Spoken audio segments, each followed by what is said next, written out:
cómo identificar rasgos en el relieve.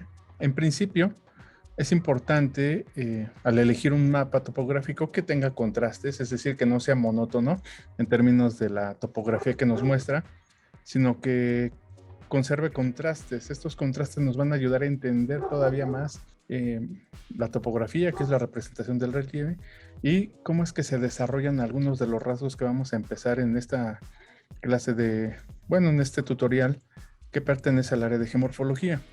Y también puede estar aplicado a algunas otras áreas del conocimiento en ciencias de la Tierra. Tradicionalmente esto se ha hecho con mapas impresos, entonces vamos a asumir que todo esto va a ser trazado en un documento impreso. No cuento por lo pronto con ello, entonces vamos a hacerlo en Photoshop. Y bueno, aclaro aquí que no es un tutorial de sistemas de información geográfica y no es un tutorial, digamos, de mayor avance o de mayor alcance. Es un tutorial básico para empezar a identificar rasgos, y sí, también se puede hacer en los programas de sistemas de información geográfica. Este tutorial está dirigido para aquellos estudiantes que están empezando en estos ejercicios básicos de identificación de rasgos del relieve. También de corroborar que por lo menos ya se ha leído una gran cantidad de mapas topográficos y se han tenido pues sus horas ahí revisando la simbología, cotejando lo que está representado en los mapas. Ya no voy a reparar tanto en qué es una curva de nivel, detalles digamos sumamente básicos, sino aquí nos vamos a ir directo a identificar aquellos rasgos sobre la topografía. Ya debemos contemplar que la topografía que vemos nosotros impresa en los mapas es una representación ortogonal, es una representación en planta ya corregida de una serie de fotointerpretaciones o de algunos procesos que se han hecho a imágenes de satélite. Entonces estamos viendo algo que representa una proyección de lo que normalmente vemos en perfil, una proyección en planta de lo que normalmente vemos en perfil. Lo que vemos en perfil son las montañas, pero en esta ocasión pues las vamos a estar viendo en un mapa topográfico escala 1/50,000. La mayor parte de los ejercicios que voy a revisar ahorita están a esa escala, con la cartografía básica de INEGI aquí en México. Bien.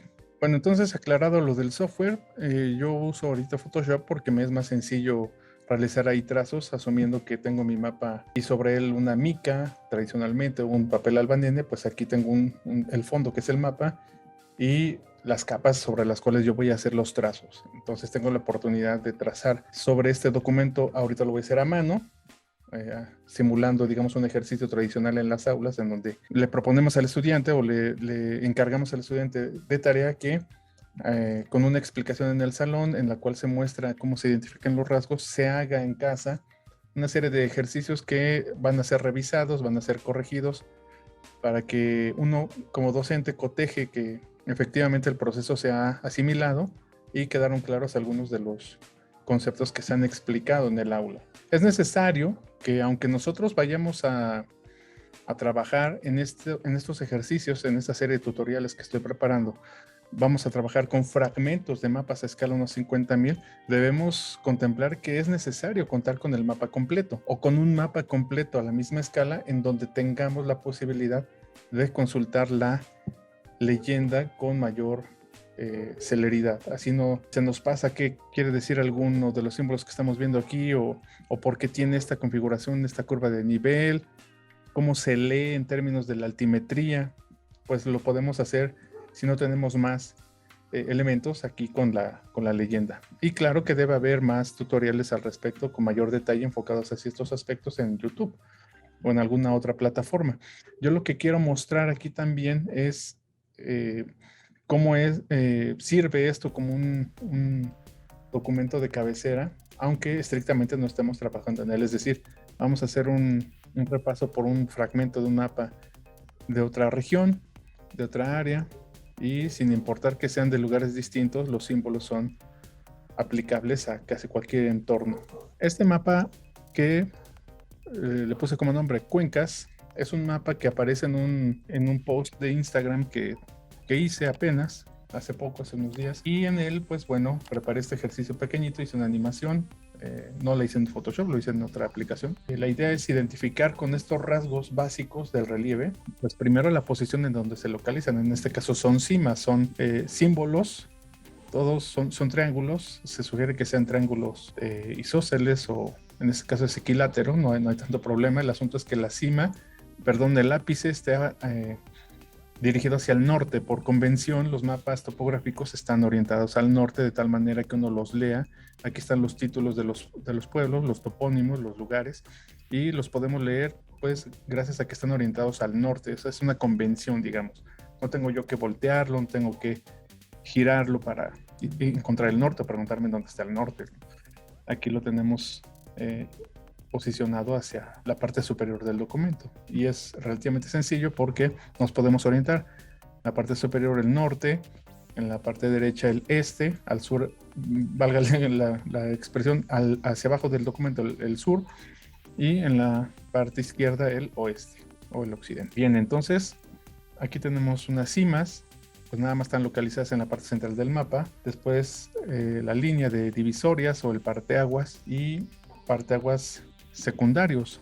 Si bien hay muchísimos más de los que aparecen aquí trazados, no conviene trazarlos todos. No conviene tampoco trazar todas las cimas en este caso porque de alguna manera vamos a saturar el mapa. Hay ejercicios de otra índole en donde sí se le pide al estudiante o al que está realizando una tesis que sí trace la mayor cantidad de ellos y después se toma la decisión de cuáles se dejan y cuáles se van, cuáles se omiten en una versión final de un mapa. Aquí solamente vamos a trazar algunos de ellos para tener una cierta armonía en la identificación de otras formas. A partir de los rasgos topográficos, llegamos a la identificación de formas de orden mayor. Los rasgos son aquellos elementos básicos que nos van a ayudar a identificar una serie de formas de mayor orden, de mayor complejidad. Yo siempre comento en clase que esto es como cuando nos piden datos o señas de alguien, de alguna persona que lamentablemente se extravió o de algún lugar que estamos buscando. No nos ponemos a explicar pues de pe a pa todo lo que estamos buscando, sino damos señas, damos rasgos básicos, damos elementos.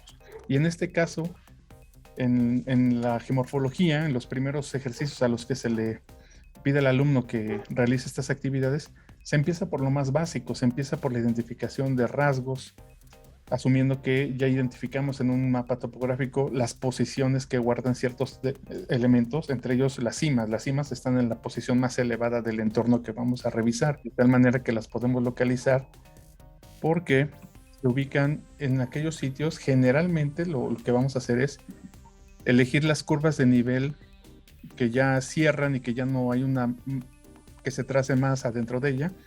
Entonces estas curvas que están cerradas, estos contornos, son los que se eligen del área que vamos a estudiar con más detalle para posicionar ahí estos símbolos que nos remiten a que son los puntos de mayor elevación en el entorno que nosotros decidimos estudiar.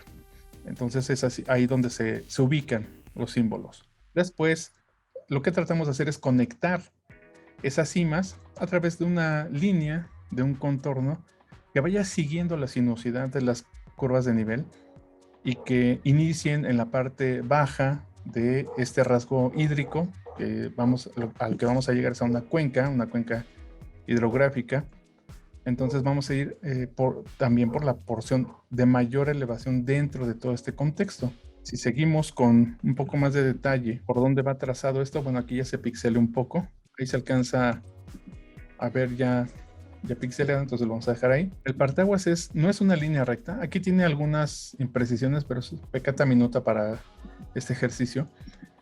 El rasgo que uno le pide al estudiante es, primero, bueno, observa cómo están representadas las corrientes fluviales por parte, en este caso, de INEGI. Están representadas de tal manera que son también una síntesis de lo que existe en el relieve, de lo que existe en el paisaje. No están trazadas todas las corrientes fluviales, no están representadas todas, por una cuestión de armonía cartográfica y también por coherencia, porque no habría manera de leer correctamente un mapa con todos los elementos ahí puestos, ¿no? Estaría saturado, estaría empastado. Entonces, en principio partimos de la configuración de las curvas de nivel que tienen una serie de rasgos, por decirlo así, opuestos en términos geométricos a aquellos lugares en donde va descendiendo la corriente fluvial. Entonces, ¿qué es eso de opuesto y qué es eso de corriente fluvial? Bueno, consideremos que las corrientes fluviales van por la porción topográfica del relieve donde pues es hay una horadación, estás socavando las corrientes fluviales, entonces van por una configuración de curvas de nivel que es muy característica. Es muy característica porque da la impresión que son arcos. Entonces, en principio, identificarlo a partir de lo que ya está trazado por INEGI es un punto importante para nosotros en nuestra búsqueda de otros rasgos que no están representados por INEGI. Aquí yo no estoy iniciando, sí, por la identificación de corrientes fluviales, porque de alguna manera ya están aquí. Claro, lo que se inicia también por, digamos, uno toma la decisión. En principio, bueno, lo tradicional es trazar primero todas las corrientes fluviales, que precisamente uno se ayuda porque ya están representados algunas de ellas, y con base en eso, pues el estar pasando el ojo y el lápiz por el mismo sitio con una configuración similar para la identificación de corrientes fluviales, nos va a ayudar a identificar aquellas que no están representadas por INEGI, como en este caso. Y ahí se quedaría, ya no continúa, porque si se dan cuenta, la geometría de la curva de nivel empieza a cambiar, y aquí pues ya no podemos decir que de ahí desciende una corriente fluvial o por aquí desciende, porque la configuración de las curvas de nivel ya es, vamos a decirlo así, opuesta, ¿no? Voy a elegir otro color para ser más explícito. Entonces aquí ya tiene, ok, aquí ya tiene, por decirlo así, una configuración opuesta. Cuando el estudiante se acerca a resolver estas dudas, se le hace ver que precisamente parte del ejercicio también requiere que no sea mecánico, que no sea un ejercicio así de trazar por trazar, ni que el trazo sea en este sentido, pues, ya lo hice, también ya lo hice, ya lo hice. No, tiene que llevar la sinuosidad propia del rasgo que se está representando en una cartografía como esta. Entonces, en principio, identificar que las configuraciones de las curvas de nivel nos están indicando que hay rasgos distintos, pues eso ayuda mucho para conceptualizar o para reafirmar aquello que estamos buscando en principio. Entonces sí, yo ahorita no estoy haciendo referencia a iniciar estrictamente por la identificación de corrientes fluviales, sino empezar por la línea de parteaguas, que sería prácticamente a partir de aquí donde la configuración de la curva de nivel cambia. A partir de ahí nosotros empezaríamos a trazar una línea, en este caso lo voy a trazar en negro para unirlo después a la otra línea de parteaguas que ya tenemos identificada. Los parteaguas también hacen una red.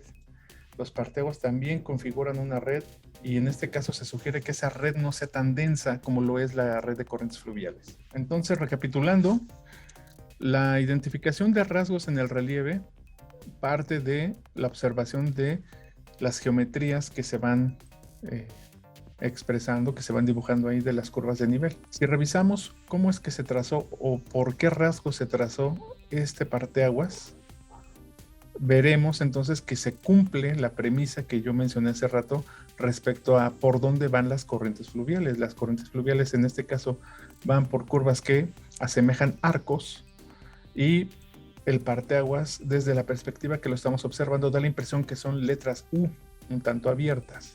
Entonces son rasgos geométricamente opuestos. Pareciera incluso que son paréntesis opuestos en este caso. Uno va para un lado y otro va para el otro. Entonces tomamos como referencia ese elemento, ese rasgo. Y a partir de ahí, bueno, pues uno espera que el estar viendo, el estar revisando cómo van, haga que el ejercicio se desarrolle sin que necesariamente sea mecánico, sin que necesariamente sea entregar por entregar, hacer por hacer, sino que sí haya una reflexión al respecto. Porque esto en algún momento nos va a hacer mucho más sencillo el proceso y la identificación de otros rasgos ya en un sistema de información geográfico, ya en un software. Ya va a ser mucho más sencillo, y lo vamos a ver más adelante. Aquí estamos en la parte básica, en la parte elemental. Las cimas, entonces, en este caso, están ubicadas en la posición topográfica más alta, y consecuentemente el parteaguas, que va por una superficie de elevación mayor, y lo que está deprimido en este caso es el valle que se genera por la erosión de la corriente en este barranco montañoso, pues son rasgos topográficamente. Pues lo vamos a confirmar en cuanto hagamos un perfil longitudinal y un perfil digamos transversal, un transecto, una sección transversal en una cuenca como esta, para que asociemos entonces lo que estamos identificando en planta a lo que vamos a representar de ese mismo lugar en perfil. Bien.